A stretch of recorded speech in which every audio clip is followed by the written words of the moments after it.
Salut à toi Mini Gravel, à toi qui aime poursuivre lorsque la route s'arrête. Et aujourd'hui, ma route s'est arrêtée. Vous voyez le décor derrière moi sur ces magnifiques terres rouges, puisque je suis au Luxembourg pour vous parler du groupe Campagnolo Écart.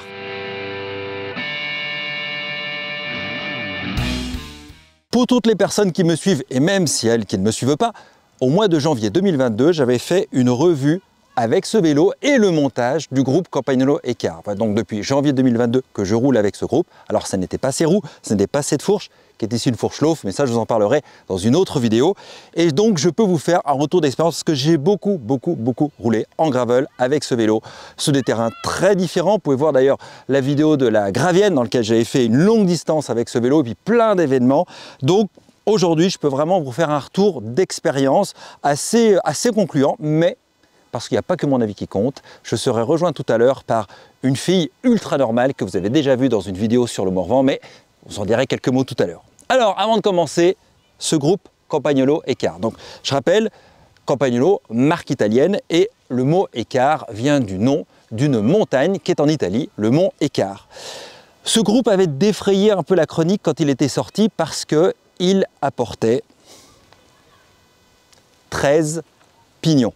13 pignons, pour moi qui ai démarré le vélo il y a un petit peu longtemps, quelques années, quand j'avais démarré le vélo, j'avais seulement une cassette avec 7 pignons en arrière. Et plus les années ont passé en vélo, et bien plus les cassettes ont ajouté un pignon. Et aujourd'hui, on arrive à ce 13 pignons.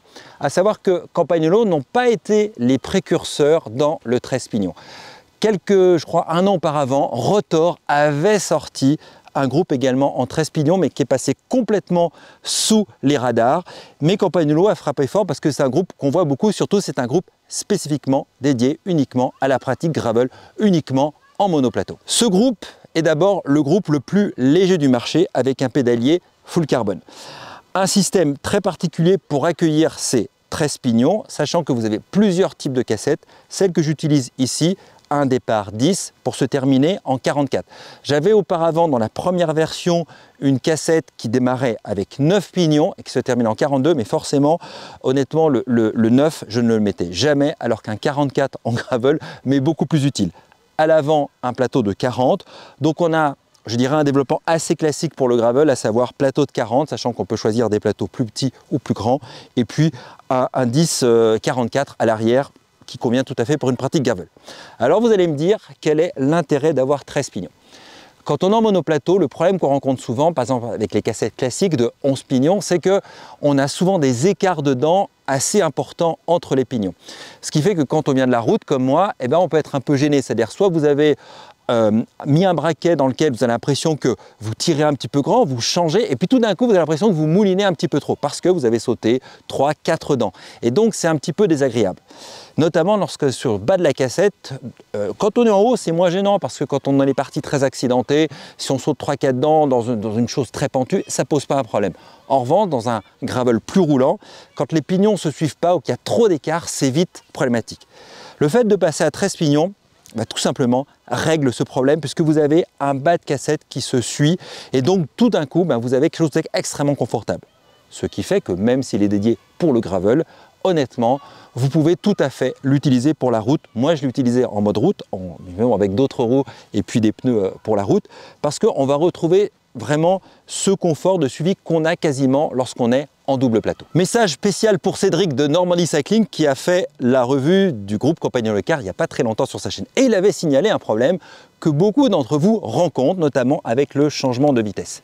Et le problème qu'ils rencontrent souvent, c'est quand ils montent les vitesses, la poignée de retour venant se coincer dans la poignée de frein. Mais pour ça, il y a une petite astuce que je vais tout de suite t'expliquer, Cédric, et comme ça tout le monde sera au courant. Là, vous avez un tout petit trou dans lequel vous pouvez insérer une clé. Et quand vous allez serrer cette clé, eh bien ça va venir soit écarter, donc avancer votre frein, ou le repousser. Ce qui fait que si vous le levez un petit peu, eh bien ensuite, comme ici, vous pouvez changer vos vitesses et plus jamais votre levier de vitesse viendra se cogner et vous ne rencontrerez plus ce problème.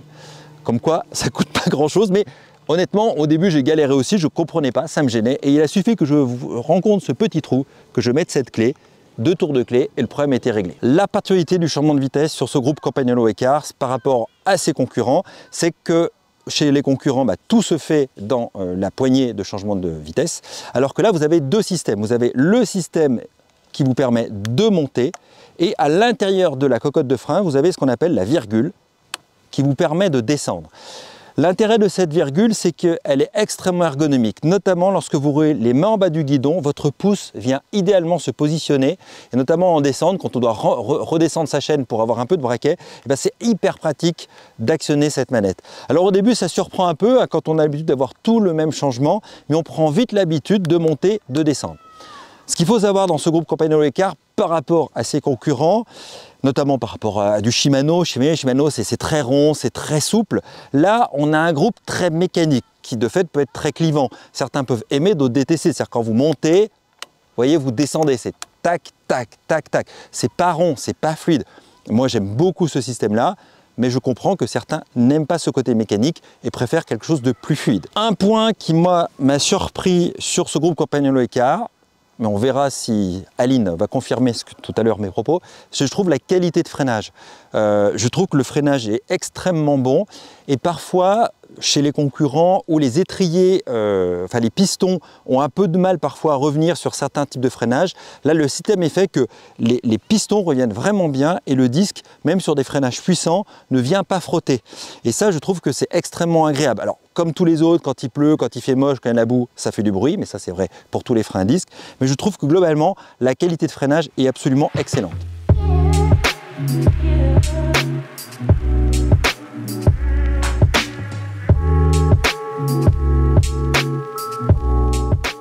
Tadam! Ça commence. Voilà, la fille ultra normale, mais enfin, t'es de moins en moins normale, hein, parce que déjà tu fais une vidéo avec moi, donc voilà, c'est ça. Aline, vous l'avez déjà vu dans la vidéo Morvan, elle avait fait le tour du Morvan avec Flavien, moi j'avais fait le demi-tour, la moitié, la première journée ensemble. Et du coup, tu as fait une belle suite, si j'ai bien compris.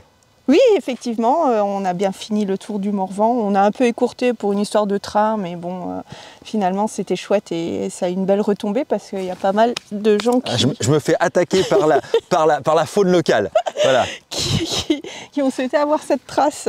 Bon, ceci étant, on est chez toi ici, enfin presque chez toi. Presque chez moi, oui.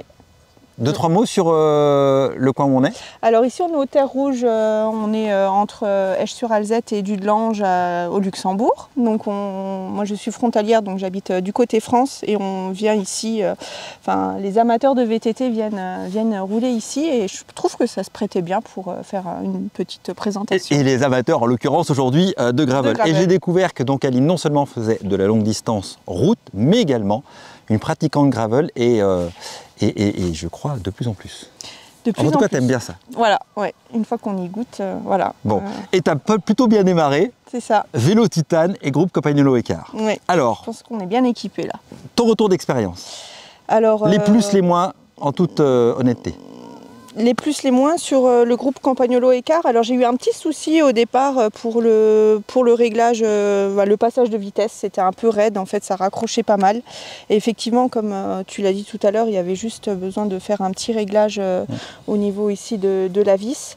Alors c'est beaucoup plus fluide, j'ai retendu aussi un petit peu le câble. Et du coup c'est beaucoup plus réactif en fait. La goutte, comme la virgule comme tu l'as appelé tout à l'heure, ça se passe beaucoup mieux. Je me permets de te couper. Alors, ce qu'il faut forcément savoir, c'est que avec 13 pignons, quand c'est bien réglé, ça fonctionne bien. Mais forcément, si votre câble est mal tendu ou si ça se dérègle, vous savez bien que la chaîne est fine, que les pignons sont assez serrés par rapport à une cassette de 11. Donc, un mauvais réglage peut devenir vite désagréable. En revanche, quand c'est bien réglé, une fois que c'est bien réglé, ça fonctionne très bien. Après, le petit point, j'ai rencontré un petit souci, donc je me suis rendue, j'ai pris donc mon vélo a pris l'avion et donc j'ai démonté la roue et au remontage, en fait, j'avais pas remis en bonne position. Donc ici, on a un petit loquet. Ah, c'est une petite astuce, il faut que je vous montre ça. Quand vous démontez votre roue, pareil, il y en a beaucoup qui ont rencontré ce problème-là. Après la manette, c'est le deuxième problème. Vous pouvez basculer, vous voyez, quand j'ai basculé, vous voyez, il y a ce petit, je ne sais pas si on l'a vu à la caméra, mais qui est monté. Et là, qui vous permet de garder votre dérailleur en position tendue, donc qui va faciliter le démontage de la roue. Et quand on veut le rerouler, il faut bien évidemment le rebasculer, appuyer sur le petit bouton et le remettre dans la position normale. Donc c'est vraiment ce mouvement qu'il faut faire. Vous voyez, on voit bien qu'ici, hop, ce petit bouton est monté. Et certains ne le savent pas. Non, effectivement, la subtilité de le refaire partir en arrière et d'appuyer sur ce loquet, je ne l'avais pas et j'étais bien embêtée parce qu'il n'y avait quasiment aucune vitesse qui passait. Bah oui, du coup, on ne peut plus passer ses vitesses, ça reste tendu. Voilà. Bon, heureusement, j'ai eu de bons conseils, donc du coup, le problème a vite été réglé et bon, voilà, problème. Quel autre, alors qu'est-ce que tu trouves, après ces deux petits problèmes, quel avantage tu trouves toi à rouler en 13, sachant que sur ton vélo de route, tu es en électrique? En électrique. Alors déjà je suis passée, j'ai supprimé l'option électrique justement parce que en gravel je compte bien explorer des endroits un peu plus, on va dire... Sauvage, comme la marque du vélo. Exotique et sauvage, et donc je compte pas amener mes chargeurs avec moi, donc déjà le point positif c'est qu'il n'y a pas besoin de recharger sur la partie là. Ensuite, ce que j'hésitais entre un mono ou un double plateau, et ce que tu parlais tout à l'heure en passant sur le mono, j'avais peur d'avoir ce problème, c'est quoi, d'écart dedans, quoi, détachement. Voilà, détachement des vitesses, et on le ressent absolument pas. J'ai eu l'occasion de le tester aussi sur la route. En faisant du vélo taf, voilà, je trouve que c'est un vélo qui est bien robuste et qui se prête un peu à toutes les configurations, à tous les terrains. Et du coup, là, j'ai pas le souci d'étagement sur ce vélo, puisque et comment tu t'es fait, est-ce que tu t'es bien fait au monoplateau? Alors le monoplateau, sans souci. Par contre, je pense que je vais quand même changer le plateau justement. Parce qu'il est un peu généreux celui-là. Voilà, il est vraiment fait pour les grosses cuisses. On va dire que sur des petites sessions assez courtes et sans trop de dénivelé, ça passe. Mais sinon sur du long, ou si on commence à faire de la bosse. Aline, très ambitieuse, est partie sur un 44. Bon, c'est pas de ta faute. Mais honnêtement, en gravel, un plateau de 44, sauf si vraiment chez vous c'est flat de chez flat, c'est beaucoup trop grand. Un 40, voire même un 38. Voire même un 38. Alors j'ai quand même fait un BRM, c'était un BRM 200 où c'était vraiment plat. Ouais, et du coup, sur les traces de Raboliotte. Sur les traces de Raboliotte près d'Orléans. Donc, avec Mr. Fall. C'est ça. Et du coup, ça passait vraiment bien. Non, là, sur du plat. Oui, sur du plat, du roulant, ça va bien. Sur du plat, du roulant, ça va bien. Ça dépend toujours de sa région. Hein. Ouais, mais sous une grande polyvalence. Alors ici, bon, c'est pas les Alpes, hein, c'est pas les Vosges non plus, mais on a tendance à avoir un petit peu de dénivelé quand même. Et donc je pense qu'à 38 ou un 40, notamment là pour les projets à venir, oui, ça devient indispensable de changer ça. Alors un petit point négatif, et tu vas me dire si tu as rencontré le même, moi qui m'a gêné sur ce groupe, c'est l'ergonomie des cocottes. Enfin, pas tellement l'ergonomie, c'est que ici, par rapport toujours à la concurrence, il y a comme un bourrelet, enfin ça ne rend pas à la caméra, mais qui est dur. Et je sais que personnellement, moi je roule beaucoup les mains comme ceci, et notamment par exemple sur la Gravienne, qui était quand même à longue distance, et bien en fait j'ai chopé des ampoules et ça m'était jamais arrivé à cause du point dur qui est ici. Et je sais que quand j'ai dit que j'allais faire cette vidéo, il y en a beaucoup qui m'ont fait remonter dans mes messages, qui rencontraient exactement le même problème. Donc, Campagnolo, si vous regardez cette vidéo, il faut régler ce problème-là pour que ce soit plus dans la continuité, plus fluide. J'ai un tout petit peu réglé le problème en mettant une guidonine plus épaisse sur mon vélo, mais quand même, ça reste un problème. Non, c'est gênant, je confirme. Moi, je le ressens plus à gauche qu'à droite. Alors, je ne sais pas si, oui, après, ça dépend de ces... Mais c'est vrai que c'est un peu gênant. Après, concernant le passage de vitesse, j'avais quand même un léger a priori par rapport au passage de vitesse, justement, séparé. Et au final, on s'y fait tellement que quand je suis repassée sur mon route qui est électrique, et je la cherche finalement, cette virgule-là.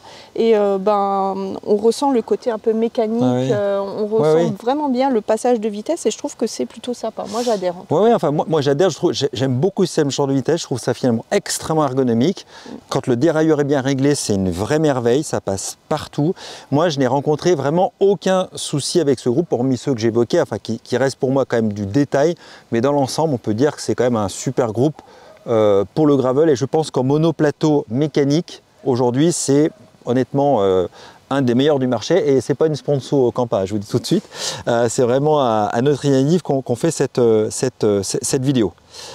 En plus, pour terminer, tu as une grande aventure qui t'attend avec ce vélo.